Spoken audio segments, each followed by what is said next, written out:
እኔ ግን አሁን በቅርብ ሰዓት ውስጥ አሁንም ያለሁት እዛ አካባቢ ነው። ወደ ለቅሶ ቦታ ሄጄ ነበረ። እዛ ደርሼ ባለቤቱንም አግኝቻት ነበረ። ልጁንም እስራኤልን አግኝቼዋለሁ እና እስራኤል እንደነገረኝ ከሆነ ዘና ፈታ በይን ችግር አለ ወይ ዘና በለ ፈታ በሌን ያለም ከንቱ ናት ይቻለም። የዛሬው ቀን ለኢትዮጵያውያን የባህላዊ ሙዚቃ ወዳጆች ጥቁር ጠባሳን ጥሎ የሚታወስ ሊሆን ብዙሃኑ ባልጠበቀውና ባላሰበው ሁኔታ የተወዳጁ የባህላዊ ሙዚቃ አርቲስት ሰማኝ በለው እልፈት መሰማቱ በእርግጥም ዕለቱን በአስደንጋጭና አሳዛኝነቱ እንዲታወስ ያደረገ ሆኗል።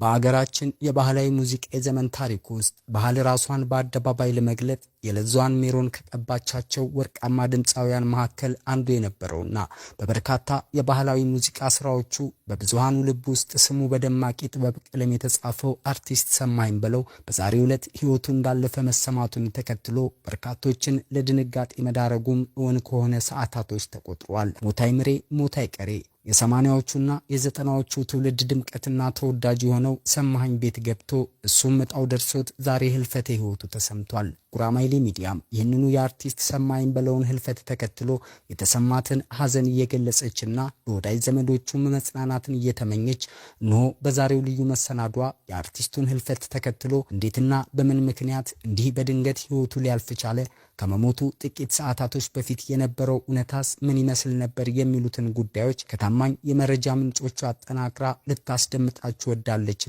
የተለመደው አብሮነታችሁ ከኛ ጋር ይሁን እያልን ቪዲዮን ላይክ በማድረግ እንድትጀምሩም በአክብሮት እየጠየቅን እንሆ ወደ ዝርዝር ጉዳያችን አለፍን። እስከ ፍጻሜያችን ድረስ መልካም ቆይታ። እኔ ግን አሁን በቅርብ ሰዓት ውስጥ አሁንም ያለሁት እዛ አካባቢ ነው። ወደ ለቅሶ ቦታ ሄጄ ነበረ። እዛ ደርሼ ባለቤቱንም አግኝቻት ነበረ። ልጁንም እስራኤልን አግኝቼዋለሁ እና እስራኤል እንደነገረኝ ከሆነ ሰሞኑን ጥሩ ሁላችንም በስክሪን ላይ እንደምናየው የተለያዩ የሕክምና ዘዴዎችን የተጠቀመ የሰውነት መቀነስ ፕሮግራም ላይ እንደነበረ እናውቃለን። በተረፈ ግን ዛሬ ጠዋት ላይ ትንሽ ደካከመው ነው ያለኝ ልጁ።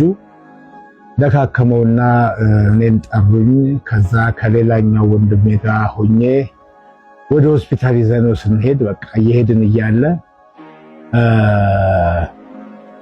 እዛ ወንበሩ ላይ ዘንበል አለ ነው የሚለኝ።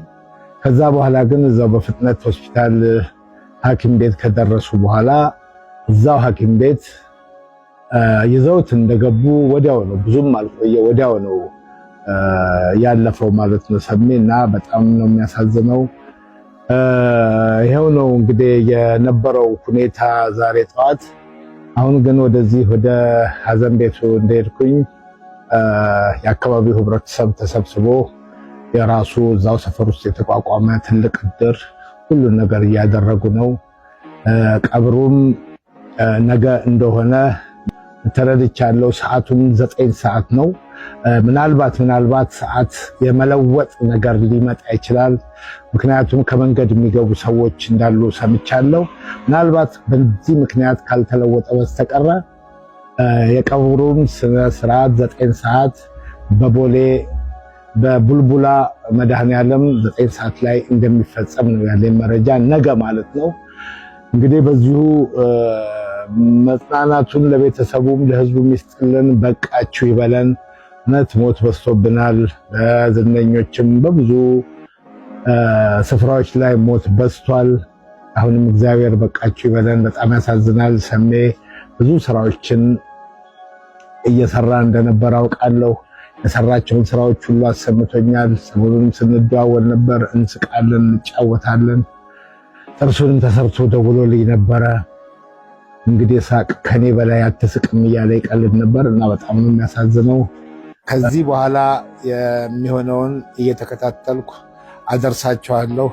አመሰግናለሁ። ድምፃዊ ሰማኝ በለው ሰሜ ባላገሩ ባደረበት ህመም በሕክምና ሲረዳ ቆይቶ በዛሬው ዕለት ከዚህ ዓለም በሞት ከመለየቱ በፊት የተለያዩ ባህላዊ የሙዚቃ ስራዎችን ለአድማጭ ተመልካቹ ያበረከተ ሲሆን የባህል አምባሳደር ሆኖም ሀገሩን በተለያዩ ዓለማት በመዞር ባህላችንን ያስተዋወቀ ብቃት ያለው ድምፃዊ እንደነበር ሁላችንም የምናውቀው እውነታ ነው። ሰማኝ በለው ከምርጥ ድምፃዊነቱ ባሻገር የጨዋታ አዋቂ፣ ለሰዎች ድራሽና ያለውን አካፍሎ የሚበላ ሁልጊዜም ቃለ መጠይቅ ሲደረግ ለዛ ባለው ጨዋታዎች የሚታወስ አመለሸጋ ድምፃዊም ነበር። ታዋቂውና ተወዳጁ የባህል ሙዚቃው ድምፃዊ ሰማኸኝ በለው ሰሜ ባላገሩ በርካታ ትውልድ ተሻጋሪ ባህላዊና ማህበራዊ ይዘት ያላቸውን የሙዚቃ ስራዎች ለሀገራችን የጥበብ እድገት ያበረከተው ድምፃዊው በኢትዮጵያ የባህል ሙዚቃ አምድ ውስጥ የራሱን ደማቅና የማይረሳ አሻራ ጥሎ ያለፈም ተወዳጅ አርቲስት ነበር። ከአርቲስቱ የቅርብ ቤተሰቦች የተገኘው መረጃ እንደሚያመላክተው ታዲያ ድምፃዊ ሰማኸኝ በለው ባለትዳርና የአራት ልጆች አባት የነበረ ሲሆን በህይወት ዘመኑ ለሙዚቃው ዘርፍ ያበረከተው የላቀ አስተዋጽኦ ሁልጊዜም በአድናቂዎቹና በጥበብ ስራዎች ውስጥ ሲታወስ እንደሚኖር መታሰቢያ ተደርጎለታል። በእርግጥም ሰማኸኝ በለውን ማጣት ልብ ይሰብራል፣ ያስደነግጣል። ሰማኸኝ ድምፃዊ ብቻ አልነበረም፣ ተዋናይ፣ ተወዛዋዥ፣ የግጥምና ዜማ ደራሲም ጭምር ነበር። ባላገርነትን የኩራት ምንጭ አድርጎ ያስተዋወቀ ድንቅ ባለሙያም ጭምር። የኢትዮጵያን ባህል ወግና ታሪክ የሚያንጸባርቁ በርካታ የሙዚቃ ስራዎችን ለአድማጮች ያበረከተው ድምፃዊ ሰማኸኝ በለው በሙዚቃ ኢንዱስትሪ ውስጥ የራሱን ደማቅ አሻራ ጥሎ ማለፍ የቻለም ከያኒ ነው። ታዲያ የተወዳጁ ሰማኸኝ በለው ህልፈት መላውን የሀገራችንን ህዝብና የኪነ ጥበብ አፍቃሪያንን በከባድ ሐዘን ውስጥ ጥሏል። ድምፃዊው ከመሞቱ ጥቂት ቀደም ብሎ በነበረው የክብደት መቀነስ ፈታኝ ጉዞ ላይ በ7 ሳምንታት የህክምና ክትትል ብቻ 10 ኪሎ መቅለል መቻሉን በከፍተኛ ተነሳሽነትና ደስታም ገልጾ ነበር። በወቅቱም ህክምናውን በቅርበት ለሚከታተሉት ባለሙያዎች ያለውን ጥልቅ ምስጋና እያቀረበ ለተመልካቹም ጥረቴን አበረታቱኝ፣ ወዳችኋለሁ በማለት ያሳየውን የቀረቤታና የትህትና መንፈስ የብዙዎችን ልብ የነካም ነበር። ይሁንና ገና ብዙ የጥበብ ስራዎችን ያበረክታል ተብሎ በሚጠበቅበትና ይህን የመሰለ መልካም የጤና ለውጥ እያሳየ በነበረበት ወቅት በድንገት መለየቱ ሐዘኑን እጅግ መራራና የማይታመን አድርጎታል። ለሀገራችን የባህልና የዘመናዊ ሙዚቃ እድገት ያበረከተው ውብ አሻራና ያሳየን መልካም ስዕብና ሁልጊዜም በኢትዮጵያውያን ልብ ውስጥ በክብር ሲታወስ ይኖራል የሚሉት የቅርብ ወዳጆቹ ስለ ህልፈቱና ከህልፈቱ በፊት ስለነበረው ሁኔታ እንዲህ ሲሉ መለስ ብለው እውነቱን ያስታውሳሉ።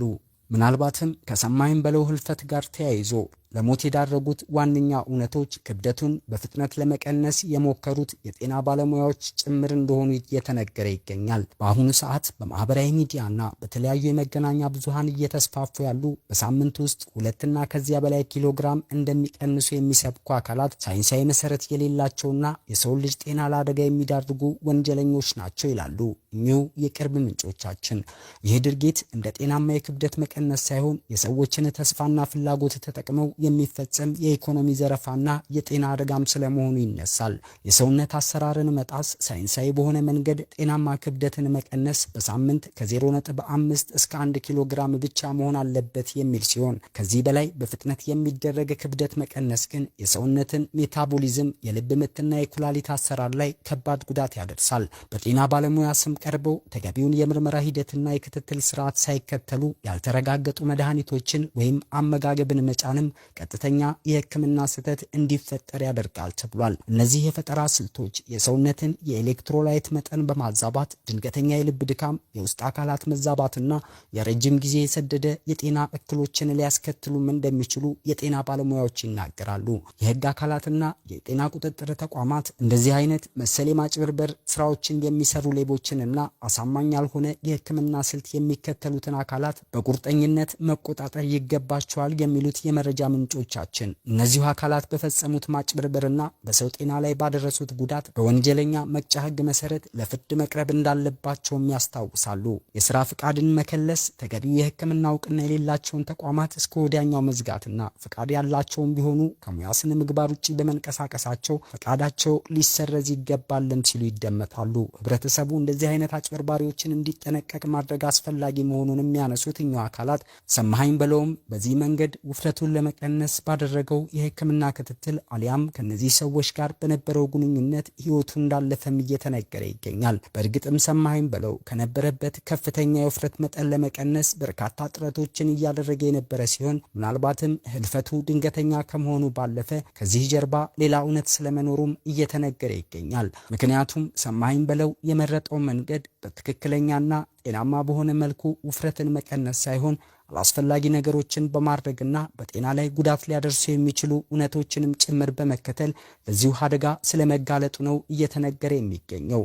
አዎ መታመሙን ሳንሰማ ህልፈቱን የሰማነውም እነዚህ ምክንያቶች ተዳምረው እሱን ለህልፈት ስለዳረጉት ነው የሚሉን የመረጃ ምንጮቻችን፣ ይህ ጉዳይ አሁንም እንደሌላው ጊዜ አርቲስቶች ካለፉ በኋላ ከሌ በዚህ ምክንያት ሞተ እየተባለ ከሚነገረው እውነት በላይ ሊጣራ ይገባል። ከዚህ ጀርባ ያለው አካልስ ማን ነው የሚለውን እውነት መንግስትም ሆነ የሚመለከታቸው ባለድርሻ አካላት ተግተው ሊፈትሹት ይገባል ሲሉም አጽንኦት ሰጥተውበታል።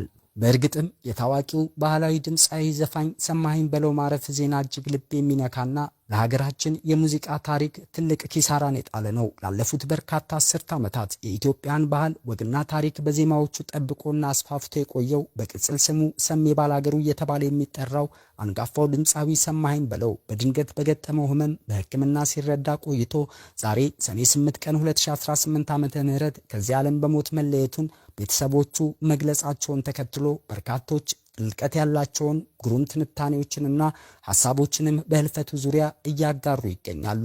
ቀደም ሲል የገለጽንላችሁ እውነታ ደግሞ ከህልፈቱ ጀርባ አለ ተብሎ የሚታሰብ ሌላኛውና ዋነኛው እውነታ ነው። ይህ ታላቅ የጥበብ ሰው የኪነ ጥበብ ጉዞውን በኩራትና በደመቀ ሁኔታ የጀመረው በትውልድ ከተማው በባህር ዳር በነበረውና በወቅቱ እጅግ ታዋቂ በነበረው የጎጃም ባህል ባንድ ግሽ አባይ የባህል ባንድ ውስጥ በመቀላቀል ሲሆን ከዚያም በመነሳት ነው ወደ ሀገር አቀፍ ታላቅ ዝናና ክብር መውጣት የጀመረው። በተለይም ለባህር ዳር ከተማ ያለውን ጥልቅ ፍቅርና ትስስር ዲሳካው በሚለው ዘፈኑ ያሳየ ሲሆን በሙዚቃው አልበም ውስጥ የባህር ዳርን እያንዳንዱን የታወቁ መንደሮች፣ ሰፈሮችና ታሪካዊ አካባቢዎች ስም አንድ በአንድ እየጠራና እየዘከረ በዜማ የተረከበት የከተማዋን ውበትና ማህበራዊ ህይወት ለትውልድ ያስቀመጠበት ልዩና የማይረሳ አሻራም ተደርጎ ይጠቀስለታል። ሰማኸኝ በለው በኢትዮጵያ ባህላዊ ሙዚቃ መድረክ ላይ ደማቅ አሻራን ካኖሩ ተለይተውም ከሚታወቁ ታላላቅ የጥበብ ሰዎች አንዱ የነበረ ሲሆን የገጠሩን ማህበረሰብ ትውፊትና የሀገሩን የዘመናት ታሪክ የሚያንጸባርቁ በርካታ ተወዳጅ ስራዎችን ለህዝብ በማቅረብ ዘመናትን የተሻገረ ታማኝ አድናቂ ማፍራትም የቻለ የባህል አምባሳደርም ነበር። ስራዎቹም የኢትዮጵያውያን ባህላዊ ሙዚቃ ማንነትን ሳይለቅና ከተቀደመው ስር ሳይነቀል ለወጣቱ ትውልድ እንዲተላለፍ በዘመናዊ የጥበብ ዓለም ውስጥ ሁልጊዜም ሕያው ሆኖ እንዲቀጥል በማድረግ ረገድ እጅግ የጎላ ሚና እንደነበራቸውም ይነሳለታል። የዚህ ታላቅ ከያኒ ማረፍ በተሰማበት ወቅትም በርካታ አድናቂዎቹና የጥበብ ባልደረቦቹ ለሀገራዊ ቅርስና ለሙዚቃ እድገት ያበረከተውን በዋጋ የማይታመን አስተዋጽኦ በማስታወስ የተሰማቸውን ጥልቅ ሐዘንና ክብር ገልጸዋል። በኢትዮጵያ የፈጠራ ኢንዱስትሪ ውስጥ የተለያዩ ቋንቋዎችን፣ ልማዶችንና የታሪክ ትረካዎችን ጠብቆ ለማቆየት እንደ ሰማኸኝ በለው ያሉ የጥበብ ሰዎች ያደረጉት ተጋድሎ ዘላለማዊ ሲሆን ድምፃዊው ሲያርፍ ባለቤቱና 4 ልጆቹን ጥሎ ማለፉን የቅርብ ቤተሰቦቹም አስታውቋል። ታዲያ ሰማኸኝ በለው ከህልፈቱ ጀርባ ያለው እውነት ምንድነው የሚለውን ጉዳይ የሚመለከታቸው ባለድርሻ አካላት አሁንም በደንብ ሊያጠኑትና ሊመረምሩት ይገባል እያለን እንዲሁም ለአርቲስቱ ቤተሰቦች፣ ለወዳጅ ዘመዶቹና ለመላው የጥበብ አፍቃሪያን አድናቂዎቹ በሙሉ ልባዊ መጽናናትን እየተመኘን ሰማኸኝ በለውንና ህልፈቱን አስመልክቶ በዛሬው ዕለት ብታደምጡት ያልነውን አቤት መረጃችንን ያሰናዳንበትን መሰናዶ በዚሁ ቋጨን። በሌሎች መሰል ትኩስ አዳዲስና ወቅታዊ የሆኑ ጉዳዮች እንዲሁም ከሰማኸኝ በለው ህልፈት ጋር ተያይዞ የሚወጡ አዳዲስ መረጃዎችን በቀጣይ የዜና ወጃችን እያጠናቀርን ወደ እናንተ እንደምናደርስ እያስታወስን ለቻናላችን እንግዳ የሆናችሁ ቻናላችንን ሰብስክራይብ በማድረግና የደውል ምልክቱን በመጫን እንድትወዳጁን እያስታወስን እንዲሁም ቪዲዮን ላይክና ሼር በማድረግም ሌሎች ጋር ይደርስ ዘንድ ታግዙን ዘንድ እየጠየቅን የተሰማችሁን ስሜትም ኮመንት ላይ ታሰፍሩ ዘንድ እያስታወስን እንሆ የሰዓቱን የመረጃ ወጃችንን በዚሁ ቋጨን። ሰናይ ቀን።